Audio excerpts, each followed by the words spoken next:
Uh, I mean, aren't they essentially just like Adobe House bricks? Yeah, we would call it. Yeah, not like Adobe Photoshop, but like. Yeah, you just stack them on like bricks, and then you have a wombat house, a wombat house, wombat.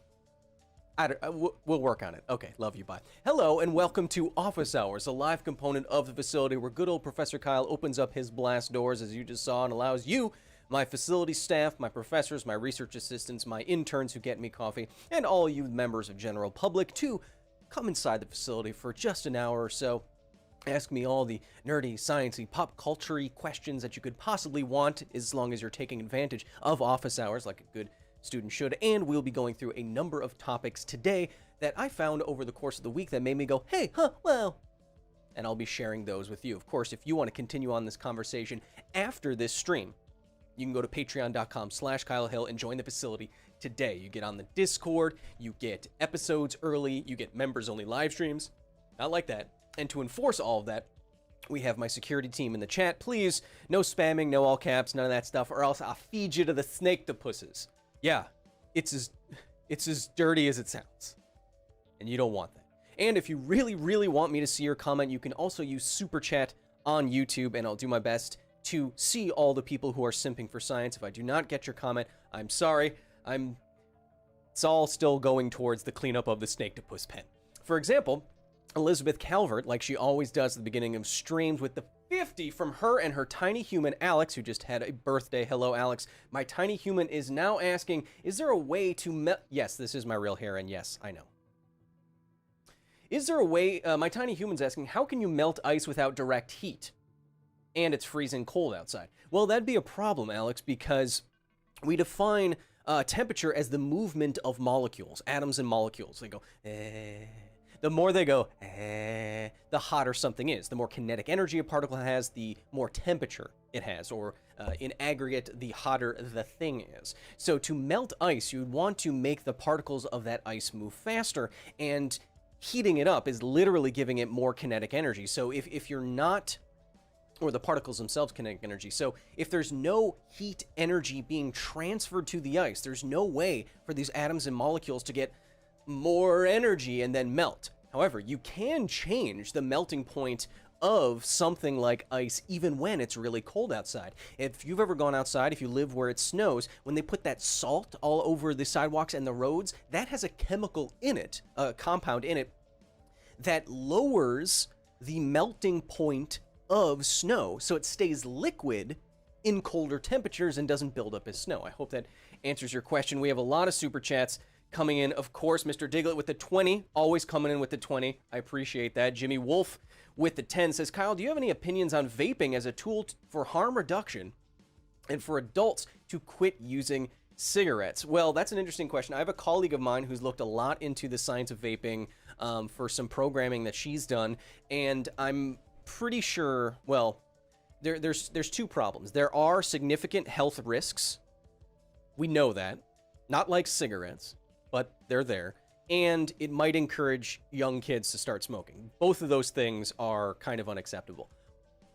That being said, it doesn't seem like vaping is as bad as smoking, health effects wise. And smoking is the worst thing from a public health perspective that humans do in total. It's the worst thing that we do to our bodies. So I would never say, based on what I know, I would not say you should start vaping.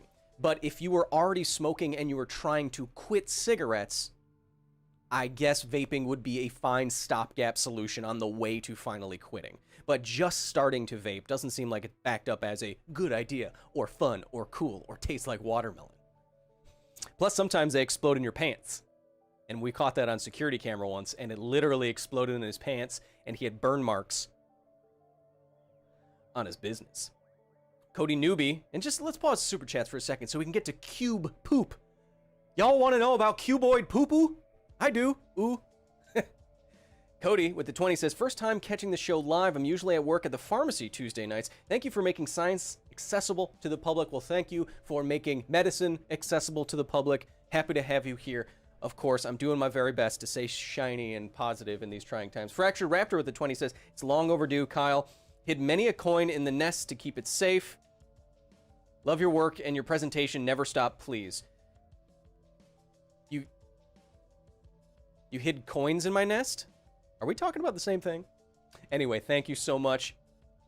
We have Santiago Ardilla with the COP 20,000. I'm going to guess that that's not as much as I think it is.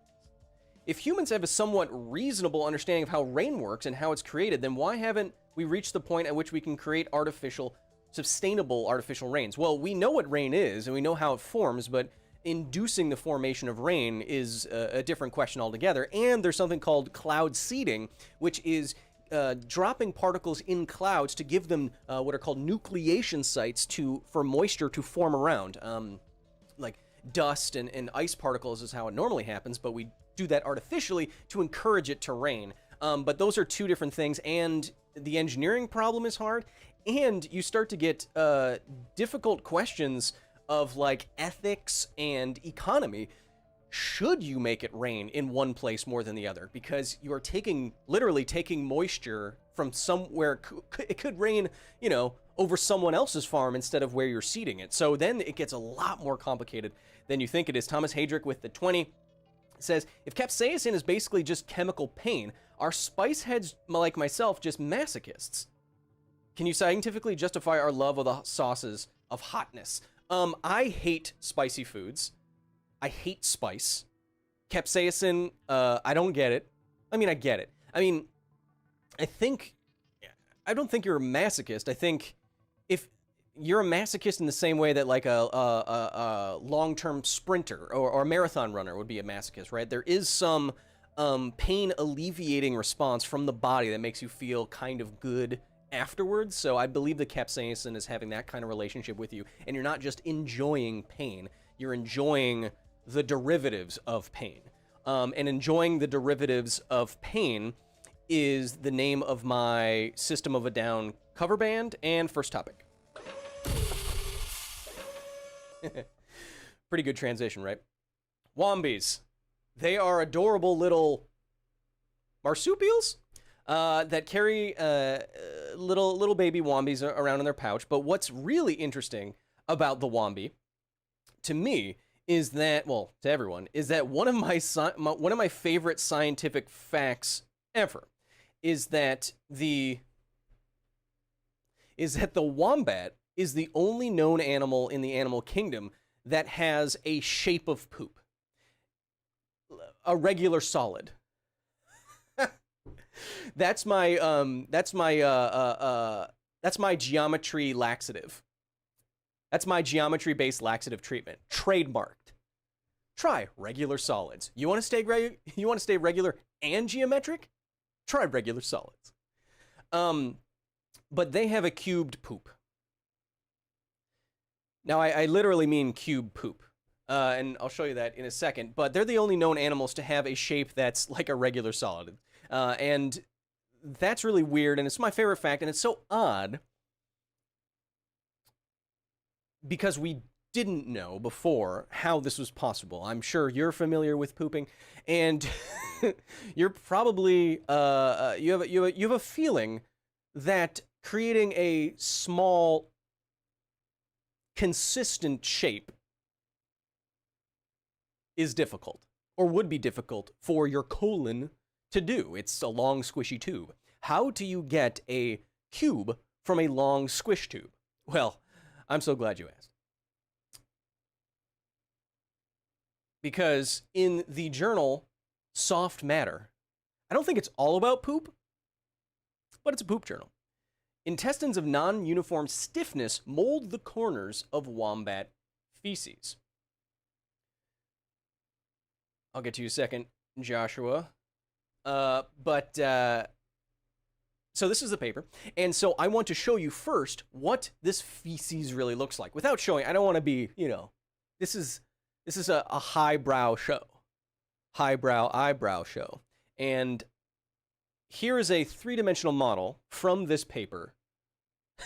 This paper had a supplementary video where it showed a wombat pooping, a cube. But I don't know if you know this, but, you know, like, intelligent design isn't a thing. Evolution isn't intelligent, doesn't have a will. And so I say that because the wombat's pouch is facing the opposite direction that a kangaroo's pouch is. It doesn't face towards the chin, it faces towards the butt. And so this video of a wombat pooping, the baby is staring out of the pouch, and the poop just falls and hits it in the face and falls out. Doesn't seem like a real intelligent design to me if I was designing the waste disposal facility on that animal. Anyway, I'm not going to show you that. What I am going to show you is the three-dimensional model. Look how many vertices they put it. Look at the polygons on this poo. Put it on my tombstone. But look at the resolution the scientists put into this. So this isn't just happenstance. Something is going on here that makes wombat poo regular cuboid shape. And we didn't know how it does that for a long time. We know that there's a weird thing that they do where they poop in cubes like this, and they use them to almost communicate. They poop in certain places or not, and they can use it to signal their brethren and sisterin. And this is what it looks like. So now I am happy to report in the journal Soft Matter, we do have an idea of how wombats do this. Quoting a paper, using laboratory testing and mathematical models, a team of researchers found that there are two stiff and two flexible areas around the circumference of wombat intestine. And that intestine is 33 feet long, 10 times longer than the wombat's body. So from the paper itself, when you look closer at the intestines of these wombats, from the paper, quote, we discovered that the cross-sectional area of the intestine exhibits regions with twofold increase in thickness and a fourfold increase in stiffness, which we hypothesize facilitates the formation of corners by contractions of the intestine. The corners arise from fast contraction in the stiff regions and slower movement in the center of the soft regions. So what we're talking about is to make something regular and solid. Wait, I just thought of it. So they found this happens in the last 17 feet of wombat intestine. Ooh, pretty volumetric today myself. This happens in the last 17 feet, and what it almost literally is that toy that you used to, it is literally this. So the last 17 feet of wombat intestine is that Play-Doh toy, where you put Play-Doh in the back and you push it out the front in a rectangular shape. And if you push out just a little bit of rectangle and you cut it off, you get a cube.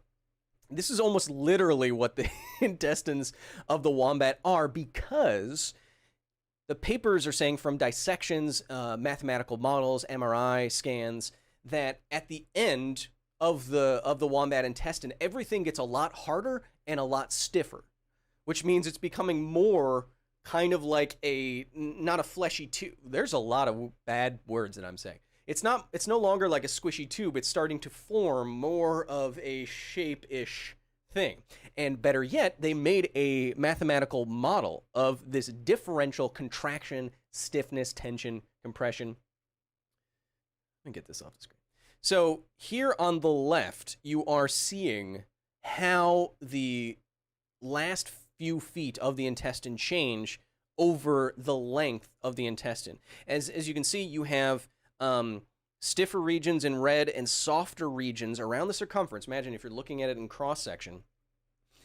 Stiff regions around the outside edge, and then some soft regions. And so as the intestine moves along, it almost is being very slowly shaped by differential tensions. You start with like a regular colon shape, more like a circle. And if you were to pull that circle inwards at all points, it would just become a smaller circle. But what's happening is that there's differences in the contraction on the edges here, and that makes edges on the rough edges, cuboid edges on this. And so if this shape was moving down the intestine, it would be it would eventually become this kind of cuboid shape, and it retains this shape after excretion from the animal because wombats extract much, much more water from their food than we do. Their food stays in their intestines for like 4 times longer, like 8 days, up to 8 days before it exits them, before they excrete it. And so at the end of the day, you have this this tension and compression in a stiffening and contracting colon with very Adobe brick hut-like material of, vegetation that's slowly being formed into a cube, pushed out the backside like it's a Play-Doh, a Play-Doh thing, and then the muscles, the sphincter muscles, boop. And that's how wombats make cubular poop, as they say. Joshua Roby says, "Hey, love, show the Kyle." All right. My wife, Savannah, is a big fan. Can you give her a quick shout out and a brief explanation of centripetal versus centrifugal force? Hey, Savannah, your husband asked a wonderful question, and he seems like a great guy. Can I prove that? No. Am I going to? No. But hey, how you doing? That came off a little aggressive. A brief explanation of centrifugal and centripetal forces. These confuse every single physics student in the world. But centripetal and centrifugal forces are just the opposite of each other. By which I mean one points inward and one points outward.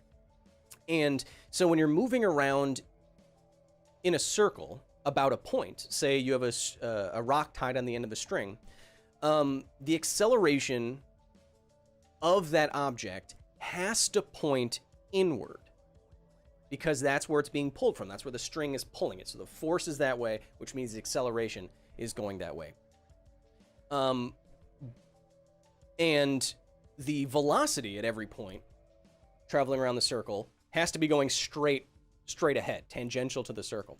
Now, if you add these two vectors together, you get a diagonal vector, which at every instant will give you, if you add it up, a circular motion. As long as that force is still there, it will give you the circular motion. Now, the centripetal and centrifugal forces are quote-unquote imaginary forces that we put in place to describe what it's like to be moving around in that circle. So when we are sitting in a car and takes a hard turn, we need some force to say, oh, I feel like I'm being pushed to the left or pushed to the right. But if someone was sitting outside of your car and watching you go around the corner, obviously nothing is pushing on you. They can see from outside of your car that it's just your inertia not wanting to go with where the car is going. And so centripetal points one way, inside the circle, centrifugal points outside the circle. And these are these imaginary forces that a person in that perspective would use to describe what is happening to them. But they, quote, but they don't exist from a different point of view. But they're still useful inside of inside a certain frame of reference. Kevin McGuire with the 20 says, "Hey boss, I got the plaque made, but I think I got lost in the kaiju enclosure when the intern got eaten." Yeah, the kaiju, the timeline on kaiju intestinal tracks is it's even longer than Wombat, so we're gonna have to wait a while to get back. What was his name? Kevin? That can't be right. Rafiz Bestelbud with the 50 euros, who says, "Female wombat, they don't poop."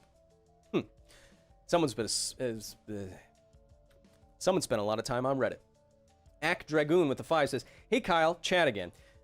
Glad we got the whole octosnakes fixed from last time. Functional body mods, am I right? You get the new disclosure memo?" Oh, yes. Yeah. If anyone, if y'all got the memo, right? Yeah, we have this new thing that anyone with an augmented limb can't wear sunglasses all day and say, "I didn't ask for this." It gets old. And we have Dad of War with the 5 says, don't eat Wombat Play-Doh. You ever eat Play-Doh as a kid? I did. I mean, I tried it. I didn't, like, constantly eat it, you know. One time, there was a toothpick inside of a piece of Play-Doh because I was making some kind of spiny creature, and I stepped on the toothpick and went all the way through my foot. MCR My O2 with the 5 says, hello, Kyle. Being surrounded by non-scientific people 24/7, I'm grateful for your streams. I appreciate the non-biased scientific info that you share. Well, thank you very much. Thank you for simping. I will say, of course, everyone has some kind of bias. I have biases in things that I think are true, or perhaps I even want to be true. But I try my very best to check them when we have available evidence. That's all I can ask from you either. Javier Mono says, why would you eat a toy like Play-Doh? That sounds like something that sounds like a Play-Doh eater. That sounds like what you would, shut up.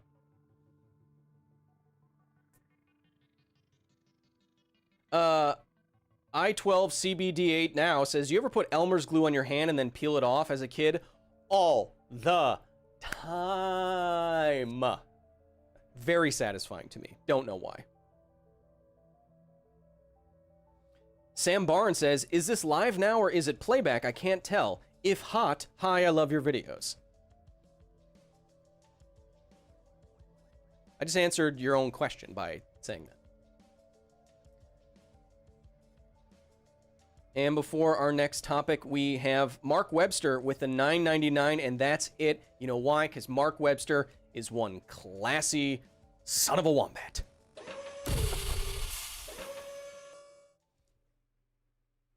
That's a cute baby. So this next, I want to do a quick little thing on vaccines and vaccine safety, because I'm tremendously worried that once the rollout of vaccines becomes much more widely available, because of the rampant conspiracy theories, getting people to take it is going to be difficult. And it shouldn't be. Why? Because vaccines are the biggest, the most life-saving list. It's live. And I was going to burp. Vaccines are the single most successful life-saving thing that humans have ever created, ever.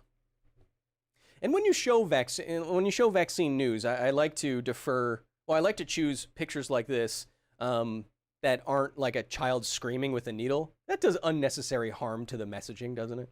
Just have a cute little baby with a little syringe. Angie, thank you for the 10 before your D&D night. I appreciate it. But I'm very worried about people not taking the COVID vaccine. And I just want to really hammer this point home.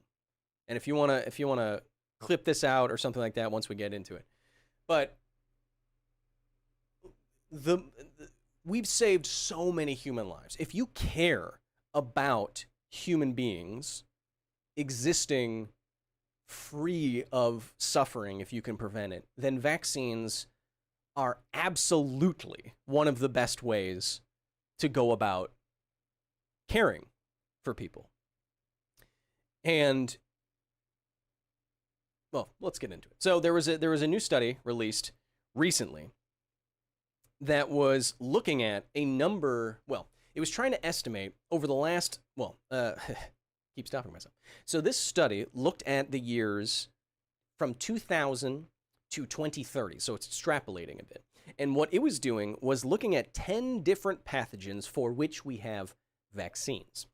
And it was trying to extrapolate and catalog how many human lives have been saved by these vaccines. And as you can see here in the charts, the red portions of the, so if you haven't seen charts like this before, the red line is going to indicate how many human lives would be lost per millions of people, how many lives would be lost with no vaccination. And the blue line is showing how many lives would be, well, because it's not how many lives would be lost, the difference between these two lines is showing how many lives would be saved. those big regions of color there, the red and the blue, that's just a margin of error. So the scientist, you can't just have one line because we don't have exact data for every single vaccination in the world. So these are margins of error. But in every single case, from influenza, hepatitis B, streptococcus, meningitis, rotavirus, encephalitis, you can see that there is a very large difference, or at least some difference, between the two lines as time goes forward. This is indicating lives being saved. And of course, you'd expect that. But what you might not expect is just how many people have been saved. So, previous estimates have found that vaccines, since we've had them, have saved the lives of nearly 20 million children in some 73 of the world's poorest countries since 2001. So, you're talking about 1 million extra children's lives saved per year since 2001 in the hardest hit countries in the world. The measles vaccine alone has prevented more than 20 million deaths. The vaccination you get with the MMR vaccine. So, quote, over the lifetime of those born between 2000 and 2030, the findings reveal 120 million deaths will be averted by proper vaccination, of which 96 million will be saved by the measles vaccine and hepatitis vaccine together. So you can see how perverse it is for people in well-to-do countries with health care, they're well off, middle class, refusing to take something like the MMR vaccine or going to Disneyland with the measles or trying to have measles parties from the perspective of anyone else in a third world or lower income country. This kind of behavior is insane. It really is costing a significant amount of not just human life, but day-to-day human suffering. Think of a program that in 30 years could save, what is that, 4 million lives a year. And vaccines are victims of their own success. These vaccines work so well, we've forgotten how terrible these diseases are. When people, when a bunch of California moms doing a measles party or, something like that, when they're like, well, let's just all get them infected and get it out of the way. This is not chickenpox. You do not know how bad measles is. You have forgotten because the measles vaccine is so tremendously successful. So we need to constantly remind people, especially the people. I don't know. I get angry because the people who are most vocal about the best public health initiative humans have ever created are the people who are the healthiest, the wealthiest, the most educated. They should know better. The only reason they can complain is because they have the general health, wealth, and time to do so. You go to a country that's being ravaged by a pathogen like this, and you start talking about, not getting your kid vaccinated because you read about it in a Facebook post. That is the height of egotistical, dangerous thinking.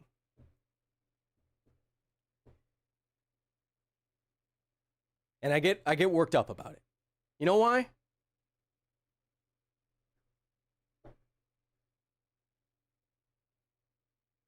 It's easy to forget about or not consider large-scale suffering.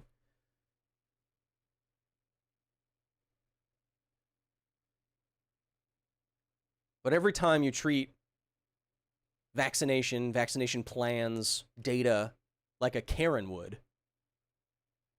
you're not caring for kids like this.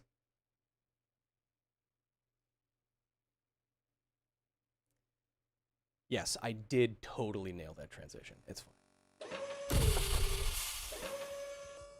Pretty happy with it, to be honest.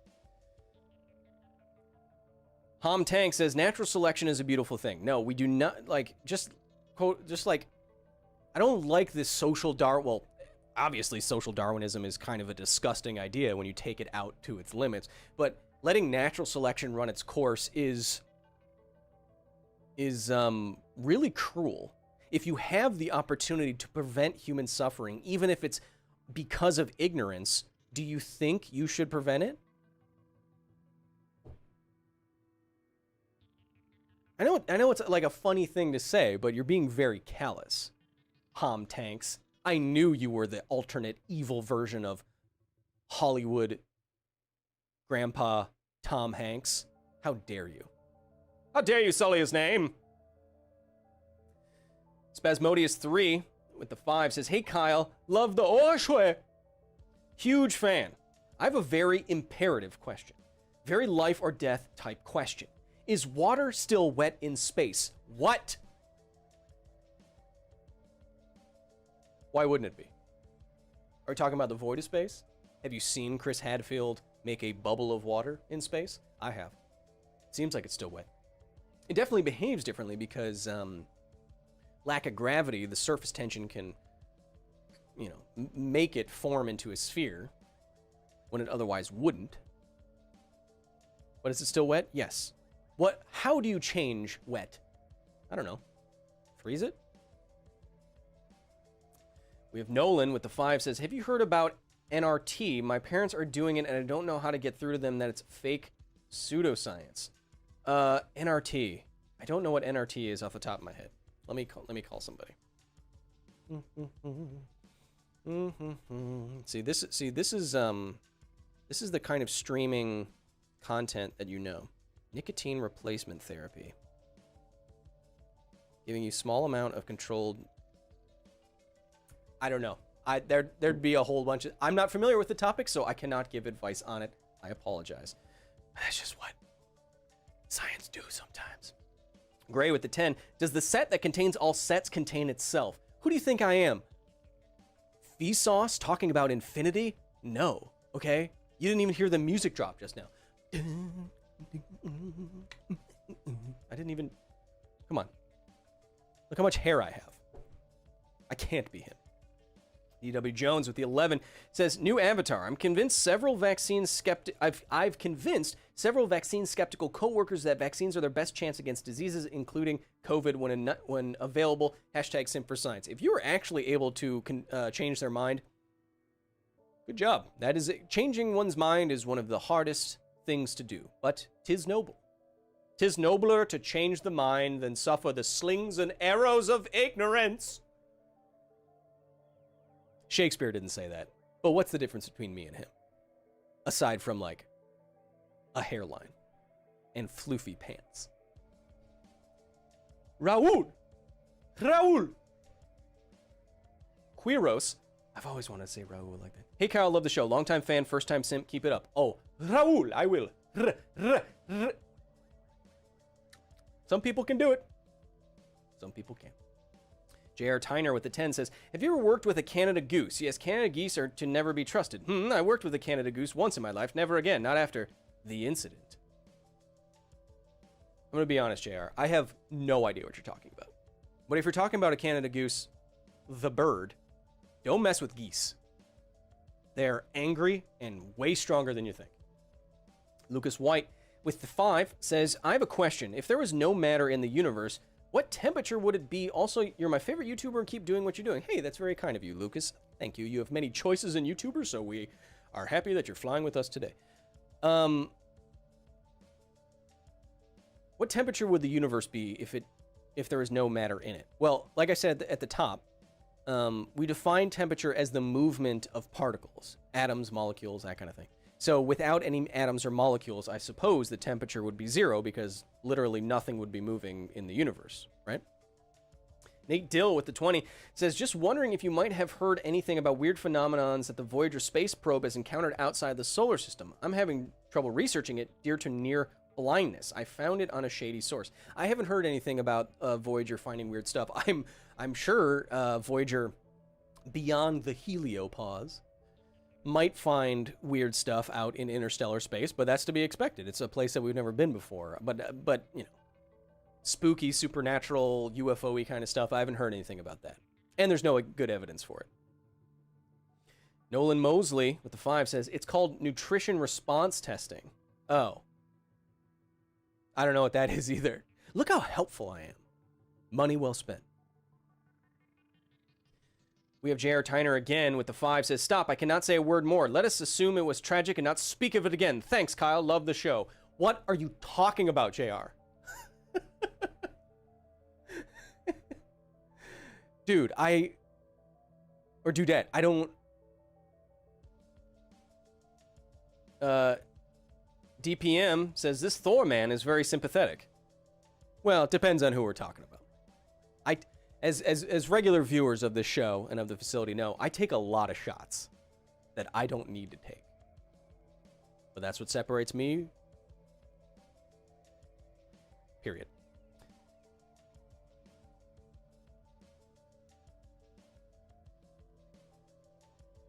Blair says, I used to fear vaccines more because of the nanobot potential. That turned out to be a bit ahead of our time. Yeah, I wouldn't worry about nanobots in your vaccines. We don't even have those to put in our bodies yet. So I'd assume that, you know, there's billions of doses with a very effective, unproven technology is kind of stretching it, you know. Rocket Crazy said, hey, Kyle, some of my relatives actually had reactions to the Pfizer vaccine. I'm an advocate for vaccines. I'm just worried. Oh, I lost you. Oh, I lost you. I lost you. So I understand. Look, here's the thing. When we make an argument for vaccines, we have to talk about the safety. And by and large, vaccines are overwhelmingly safe. That does not mean there will not be adverse reactions, bad reactions, some cases like that, that go beyond just, you know, like redness at the injection site or soreness. We know that will happen. But don't confuse the imperatives of private health, which is, you know, you never want to have any side effects, with public health, which is you want to save as many people as possible. So if a vaccine is still like, no vaccine is this safe, I don't think, but even if it's 99% effective and 99% of people have no adverse reactions. Let's say we give it to 100 million people. That still means 1 million people will experience some sort of side effect. But because the numbers are so large here, the good vastly outweighs potential bad. For the most part, adverse vaccine reactions are very mild. And it saves, like we were saying, millions and millions of lives. So when that's the case, we deem this as a public health net benefit. Not a net benning, a net benefit. Same thing with how we, you know, I studied as an engineer. I got an engineering degree. I passed the tests and whatnot. There's a saying, look, it's not a saying, but the rule of thumb is you engineer for 85 to 95% of people.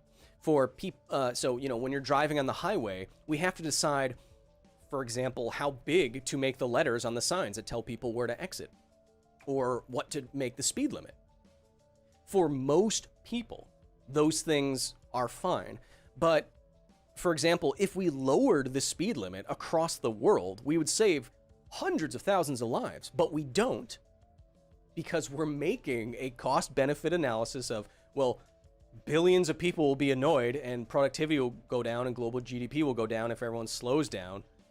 But if we speed up, then some people will die. We're making that decision. And so with vaccines, we're making a decision to save hundreds of millions of lives, or tens of millions of lives, rather. And some people will have side effects. Not having any side effects for anything isn't a thing that anything has. So why would you expect vaccines to be perfectly safe? You do a lot of other things to your body that have a much higher risk. Like if you go out, you know, if you go out to a bar and you have so many drinks that, you know, your friends need to carry you home, you're like, that's already much less safe than, you know.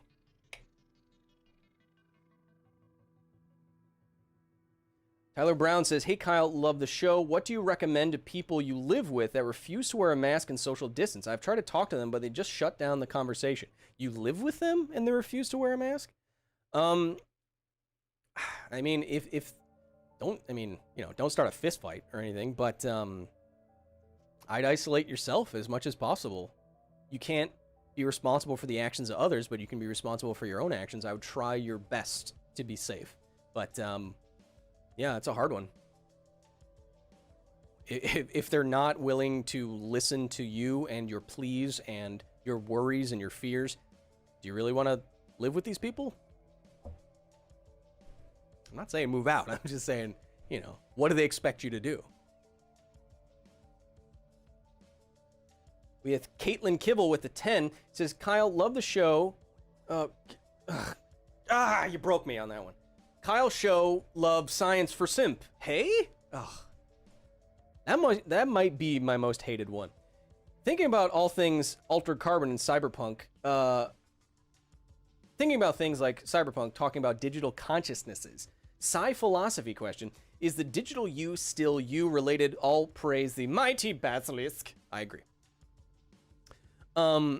I've always been of the school of thought that I don't see why digital consciousness would be anything different than meat consciousness, if it is truly a copy of the neural network that is your brain. I don't think there's anything special about the substrate of meat that is in your head. If you could perfectly replicate what that meat is doing synthetically, then I don't see why it would be different. I try to stay away from the dualism of assuming there's something special about human brains specifically that you could never replicate. It seems to give humans it seems to elevate the idea of consciousness to some like metaphysical thing. And I always stay away from metaphysical things, you know, especially since what happened last time.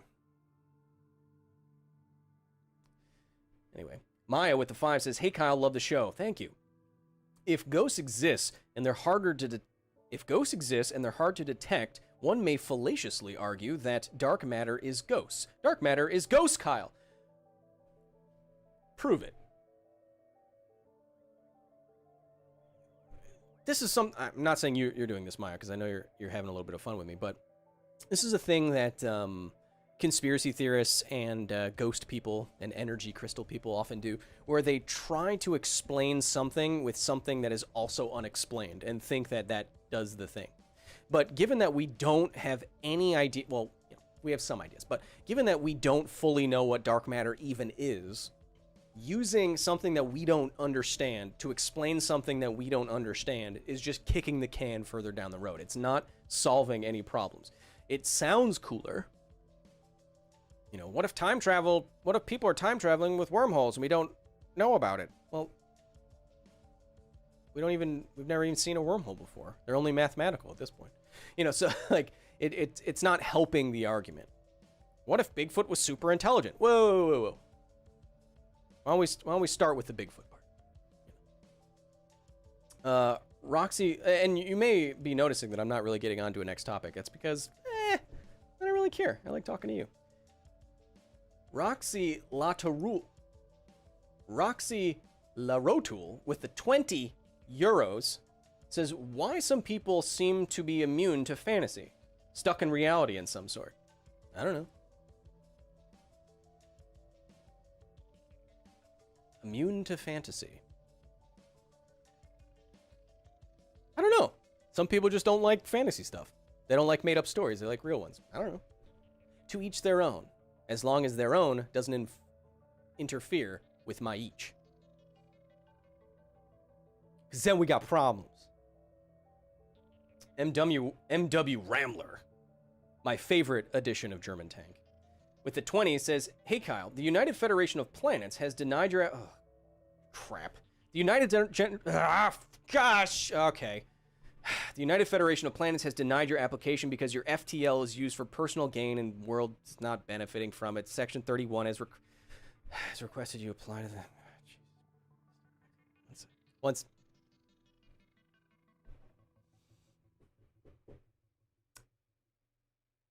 Yeah, this is the hill. I don't know. Sounds cool to me. No, what do you mean, why? You know what I'm talking about. Why can't I join the Federation?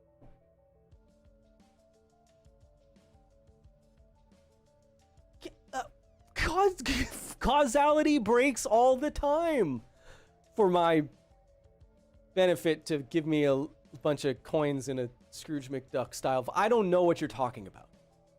But if I were you, I'd be worried about a past version of me. Yep, see, it already happened. Bye, love you.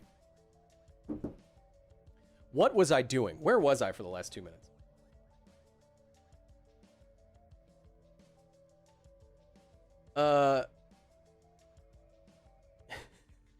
You know what I can do? I had one other topic I want to talk about. We can quickly talk about it. Sharks are one of my favorite animals of all time. They're probably the first animal I really got fascinated with as a kid. And because of traditional medicine in Eastern countries, because of critical overfishing, 75% of all shark species are endangered and might be going extinct. And shark populations have dropped like 71% since 1970.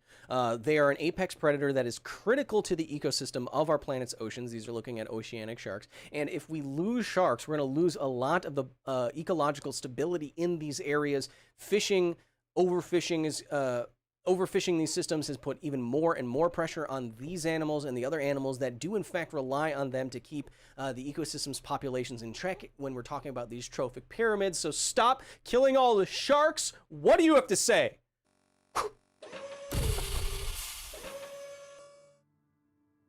Pretty good, huh? Kyle, have you seen Kurzgesagt's latest video?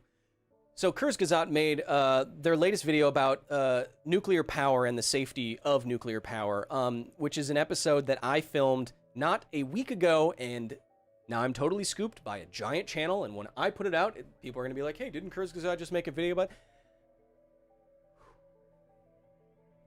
Fantastic. Love it. You love to see it.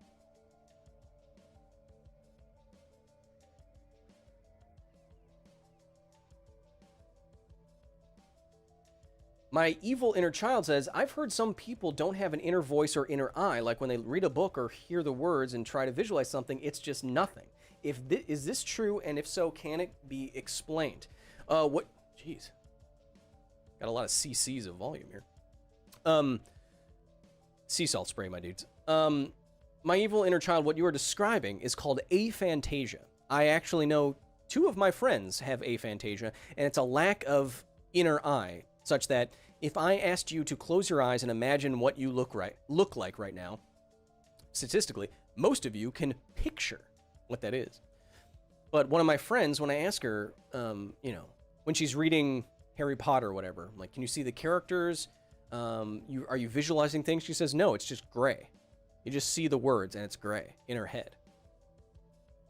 Bizarre way to live. And like a lot of neurological conditions that don't have like life-changing or life-diminishing symptoms, a lot of aphantasiac people, similar to a lot of prosopagnosia people with face blindness, they don't know they have it because they've never talked to anyone. They just assume that everyone lives their life this way. So how can it be explained? It's just a neurological disorder, or a neurological condition rather, where that's just how their inner life is. And I think that's fascinating, because you can imagine many people going about their lives feeling the world and interacting with the world and their own thought process in a very different way. It's kind of interesting to me. It's not kind of interesting, it's very interesting. AK Dragoon says, with the 20, says, hey Kyle, Chad from maintenance again. God, son of a bee sting. Got called down to Lab X. New iPhone's great, by the way. Got called to down to Lab X21 with a complaint about a hissing sound. Found the culprit as a red canister labeled VFDF. Boy, I hope it doesn't stand for what I think it stands for. Okay, Chad, I don't need to call anyone right now. I just need you to put down the VFDF canister and very, very slowly run away as fast as you can. Don't open it. Don't even look at it. This is going to sound weird. Don't even think about it. And get out of there. It erases people's inner eyes. It's kind of evil. Back away. We have, I can see just Master of All, $12.94 as always, with the Australian $10, one of my facility members. Hey Kyle, what do you think of the benefits of reading non-fiction versus fiction for brain stimulation? Well, I don't actually know any real research on the difference. I've never studied it myself. But me personally, because I spend so much of my day inside of my own head and thinking about non-fiction sciencey things, it really, really does help refresh the mind, refresh my writing process, how I think up sentences and ideas to read non-fiction. So I think, again, I don't have research to back this up, but I think mixing it up can really be refreshing for the mind and the soul, if those were a thing. We have Kyle Trevino, cool name, with the $5. It says, Kyle, I work with privileged people who don't want to understand the importance of vaccines/masks, and it really gets to me. Thank you for all the work. All right, hey man. See, the problem is that they're definitely not watching me right now. Do you know what I mean? So, I put it upon you, facility members, and members of the general public. Perhaps I can give you just a little bit of ammunition to use in these trying times. Factual ammunition. Because even if they don't want to hear us, we need to take care of them. We need to help. It's part of being in a society. There's going to be some percentage of people in a society who don't follow society's rules, and it's a fusion of a lot of different kind of people. And so we, you and I, are going to be the best versions of ourselves so that we can make up for the deficiencies in others, by example. That's what we're going to do. We have Mewtwo, Dr. Poke, or Poke. If it's Dr. Poke, I hate that name. With the 70 GTQ, German transaction quotient dollars. Hey Kyle, loving the show as always. All of these vaccination deniers would lose their mind if they knew how modern antibiotics actually work and what they do. Trust me, I'm a doctor. Oh, is okay. Okay. If your last name is actually Poke and you're actually a doctor, I'm sorry that I said I hate your name. But I thought you were making like a joke. So if that's your real name, I apologize.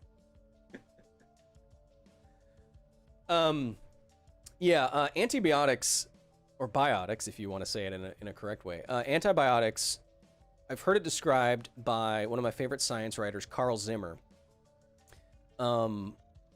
He says it's like swallowing a hand grenade. If people knew just how indiscriminate and vicious antibiotics are to your gut flora and fauna, well, flora, I hope, they probably wouldn't take it. It wipes out your system. It's like throwing a bomb down there. And why is diarrhea a common side effect? Because it wipes out all the populations, and then some, populations of bad bacteria that cause diarrhea populate before the other ones do, and then they're not kept in check, and so that happens.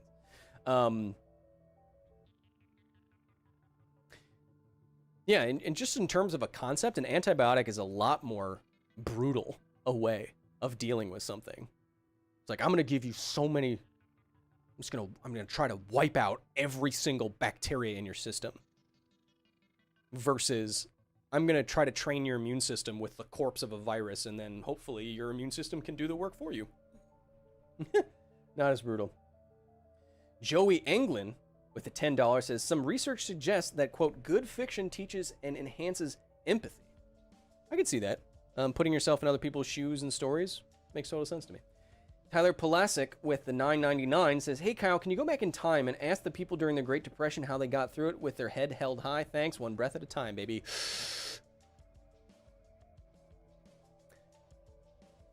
They didn't have social media. That had to help. Right? I think so.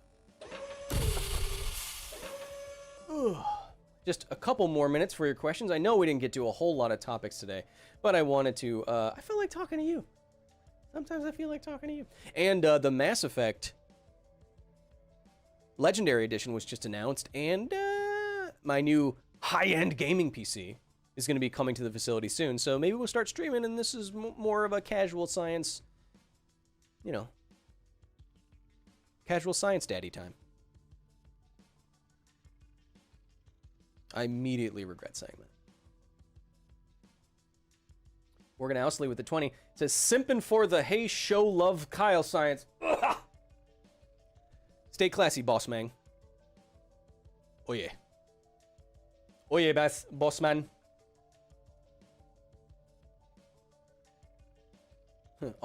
Alto Eager says, Kyle, do you reckon that social media might count as a great filter? I don't think social media is going to be necessarily our downfall. I mean, it could have been when you had, you know, how is it? However many, like a year or two ago when world leaders were fighting on Twitter and then, you know, threatening to use nukes and stuff. I guess that could form as a great filter, but I'd guess that nuclear weapons themselves, like literal doomsday weapons, are much more of a great filter. I think we are so much closer than you think to nuclear annihilating ourselves. I think that's a much, much more pressing issue than who's on TikTok. Sidebar, I hate TikTok. All of the dances are bad, and I don't want to see any of them. Sidebar finished. The chat is chaotic. Hey, what do you want me to do? I started off talking about cubed poop. People get crazy when I talk about that. Shane with the 5 says, hey, he'll kill the hell.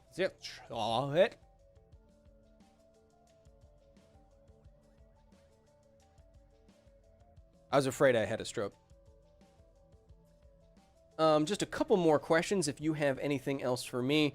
We went through vaccine safety. We went through vaccine safety. We went through square wombat poop. I told you how one of my favorite animals ever is being seriously wiped off the planet. Dad of War says, LOL, you're like Dr. Professor Sir Master Daddy Kyle. Stop it. Ken Cranston says, I'm here for the cube poop. Did that happen yet? Yes, if you want to go back, Ken. In about 3 minutes, this video will be uploaded to YouTube in its entirety, and you can hear me talk about how wombats can shape cube-oop. That's cube and poop put together. From squishy bits. Those are all scientific terms, by the way. And if you don't, challenge me on that.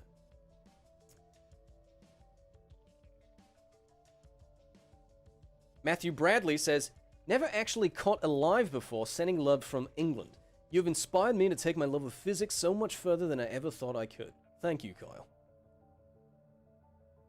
How did I do on that one? That one wasn't as bad. Started off a bit Australian. I think I roped it in. Well, look, if I can be part of your sciencey inspiration in any kind of way, that is the best possible praise I can ever get, and I thank you so very much. It's what I'm here to do. It's my court mandated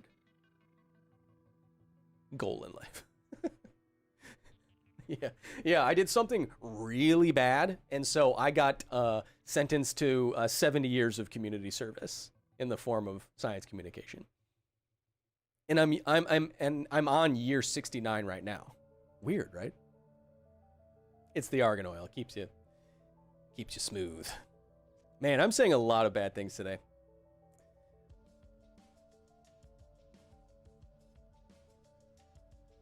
Christopher Kaler says, okay, so we're gonna just about cut it here, but anybody seen the leaked pics from the new Thor movie? Thor looks like a certain someone we know.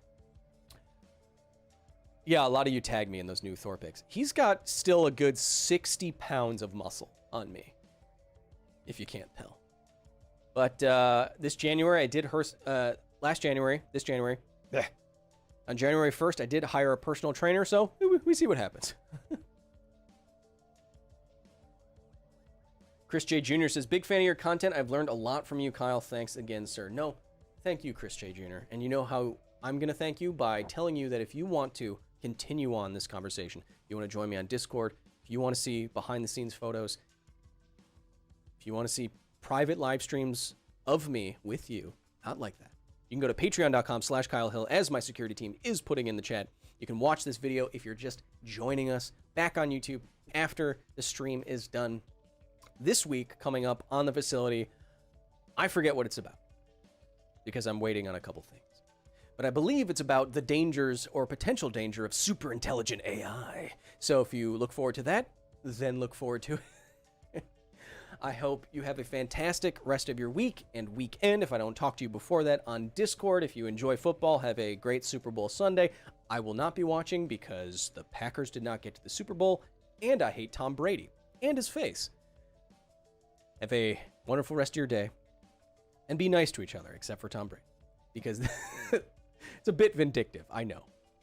Be nice to each other, even if it's Tom Brady, because this